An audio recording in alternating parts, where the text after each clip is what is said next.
Nihon Falcom, a legendary ancient video game company, and one of my personal favorite video game companies of all time, known for their JRPG franchises like Ys, and of course, the Legend of Heroes or Kiseki franchise that has been recently gaining much more popularity. It's a company full of many geniuses. However, interestingly enough, until relatively recently, we didn't know who those geniuses were.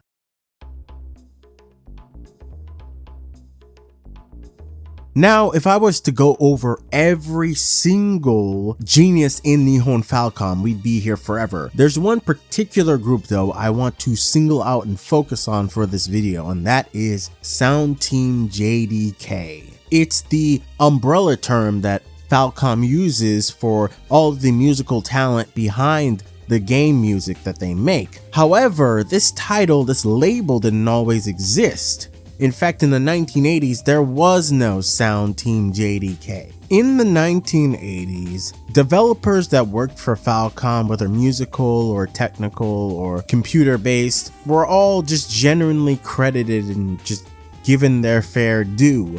However, after an incredibly important singularity event in Falcom history, that all changed. That being what I have dubbed the Great Falcom Walkout of 1989, where a huge proportion of Falcom staff actually just straight up left towards the end of the production of Ys 3. It was after that event that founder of Falcom, Masayuki Kato, and former president, essentially created a system to essentially keep their employees in line, to protect the image of Falcom as a brand, as a company. This system would heavily discourage self-promotion and essentially any sort of media publicity for Falcom employees, including their music staff. And herein lies the creation of Sound Team JDK as a sort of umbrella term, as a way to sort of obfuscate and obscure who essentially the people are who make the fucking music behind Falcom. Now I know what you're thinking, audience kun.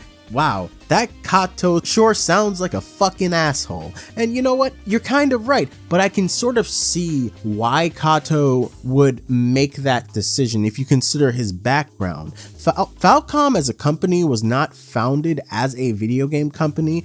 They sort of just kind of ended up along that path, you could say. So Kato himself wasn't really a creator, wasn't really an artist. He was a businessman, and obviously as a president of a company who is more of a business-minded fucking corpo capitalist dude, he's going to make a decision to essentially limit the damage of a potential second walkout, essentially. I spoke to Koji Yokota, who worked on Ys 3, and he said that Ys 3 did not start as an Ys game, and they only put Ys 3 on it to sell more. Yes, that's right. I heard the exact same thing from Mr. Yamane. He told me that Ys 3 is not Ys 3. Yamane also told me perhaps Miyazaki and Hashimoto think that Ys 3 is not Ys 3.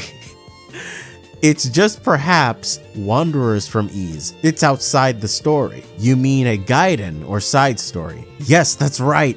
He thinks perhaps that scenario was for a Gaiden, but maybe Falcom's president, Mr. Kato, forced them to change the title from a Gaiden to Ys 3. You mentioned lots of people left Falcom because the president was not doing such a good job. Can I print this? Yes, that's right. Kato, ha ha ha. No problem. I think Kato was a good president, but Kato is a good president for the company.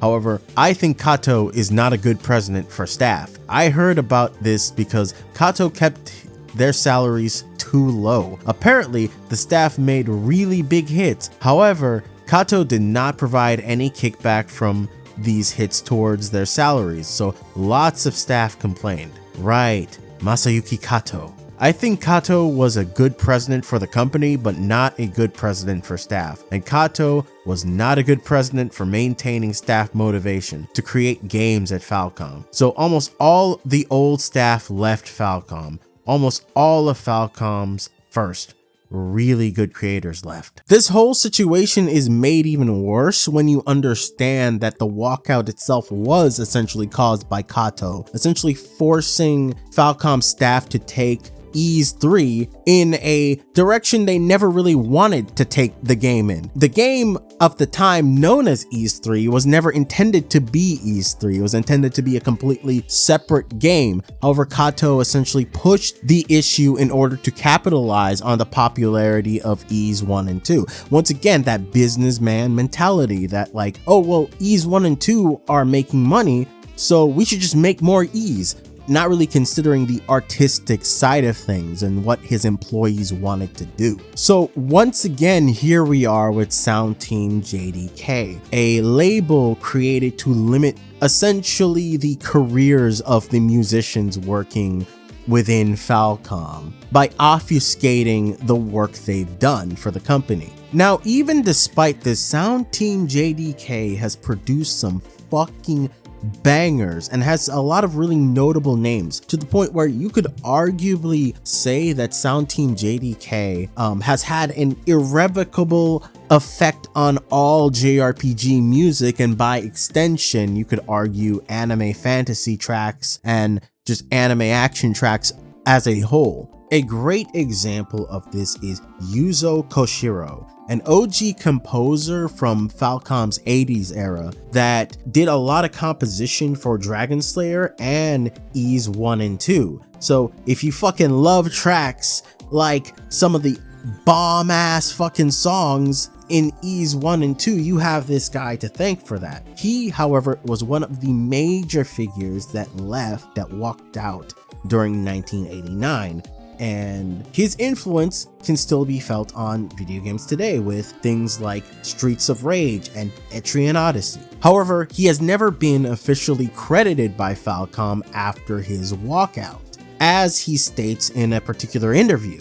After you left, Falcom sometimes released OSTs with your music without crediting you. A difficult question, hahaha. Actually, it's not sometimes, but always the case they don't credit me. But it's a really hard question to answer. I know that they don't credit me, but I don't know why. I don't know if it's because of some company reason. In terms of vinyl records or cassette tapes or games that were released when I was in Falcom, they did credit me. But after I left, any CDs or anything published, including games, whenever my music was used in those, they never credited me. I don't really know why, to be honest.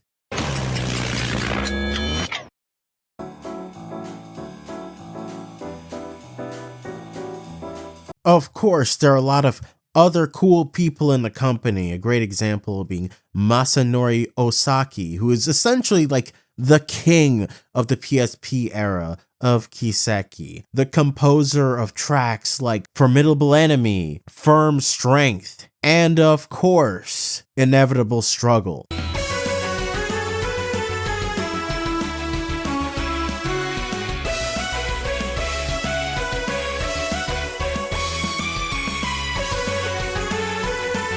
This guy is essentially the fucking crossbell sound guy. Another is Saki Momiyama. That's right, a lady. And she had some fucking bangers. You like the fucking first battle track of Cold Steel, Glint of Cold Steel? That's her handiwork. Also, Unfathomed Force from Trails to Azure. Get over the fucking barrier, bro.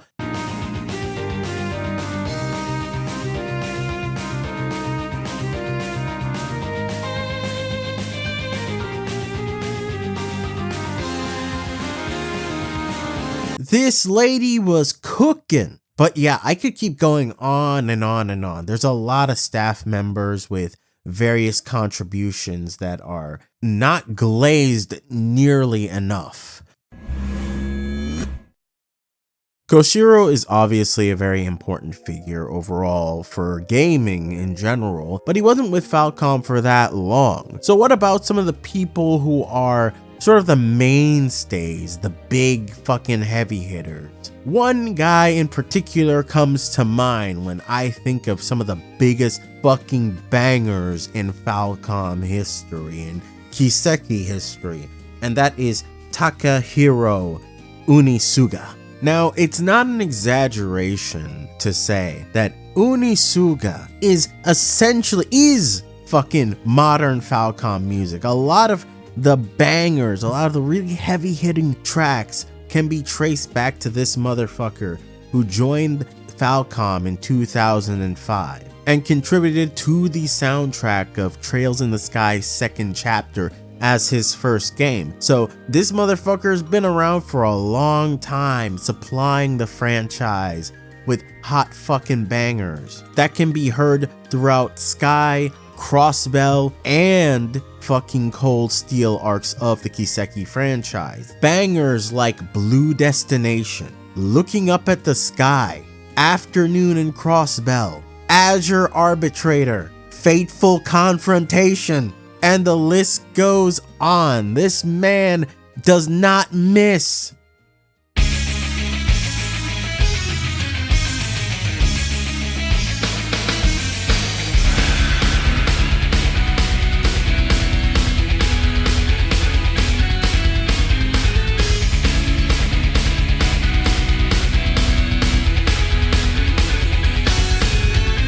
And there's a strong argument to say that he essentially carried a big portion of Falcom's soundtrack from late Crossbell arc all the way up to Trails into Reveries, of which there is a huge decline in his actual activity after that point, which has raised a lot of controversy among some fans as the amount of tracks he's been producing has greatly diminished since after the Cold Steel arc. This is on top of the fact that Falcom has been relying more and more on contractors like Mitsuo Singa. Now, Falcom has always relied a lot on outsourcing and contractors to help with their music. A big example of this is once again JDK Band, which is made up largely of contracted musicians to play arranged versions of tracks from Falcom games. So obviously, if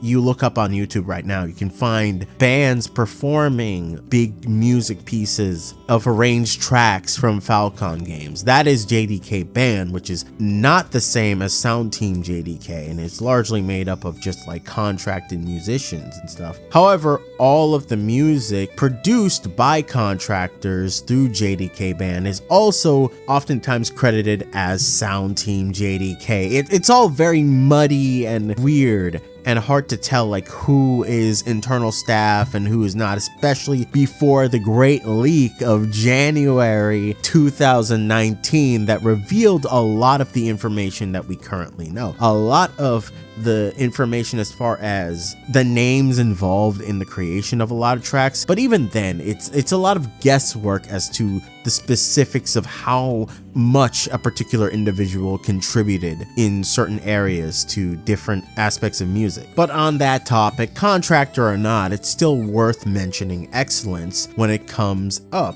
such as Yukihiro Jindo, who is a big fucking player as far as just all of the arrangements we have of tracks. If you played the Ys 1 and 2 re-releases for PSP and also on PC, then you'll obviously be familiar with the arranged versions of the original PC 88 tracks that play in those games. That is Jindo's handiwork. In fact, the vast majority of all of the Ys arrangement tracks are done by Jindo, and he was essentially the director / conductor of JDK Band for a very long period as well. Now, a question you might be thinking, dear audience, Kun, is that, why the fuck does Falcom needs so many fucking music contractors to do tracks like arranged tracks and stuff? Well, a big part of that is that internal staff aren't allowed to use live instrumentation. I know, fucking crazy. They don't have their own recording booths and shit to do music, and they do it all electronically. Now, if you've listened to a lot of their tracks, this is probably not surprising to you, because a good 90% of the music that is produced, you can tell is very heavily created through like musical softwares and isn't like live instruments being recorded. It's worth mentioning because it just goes to show kind of how limited oftentimes creators at Falcom can be and how they're not necessarily given full reign to do whatever the fuck they want. They're very highly controlled, highly managed by the company. It may seem like I'm probably hating or that this is like somehow counterintuitive, as I'm a big,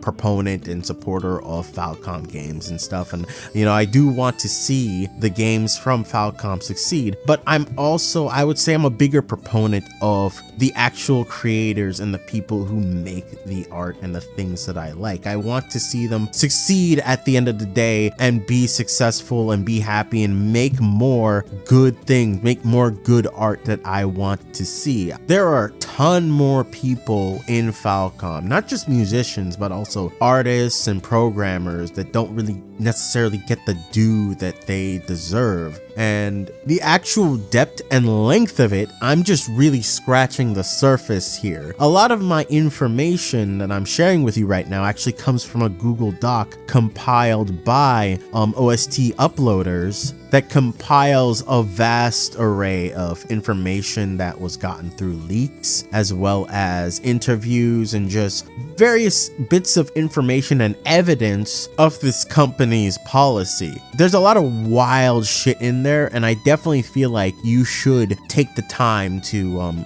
go down there and give it a read if you're like really interested. I've left a link to the doc in the comments below. So once again, please give it a read. But yeah, thanks for watching, guys. Really appreciate you, and may we meet again.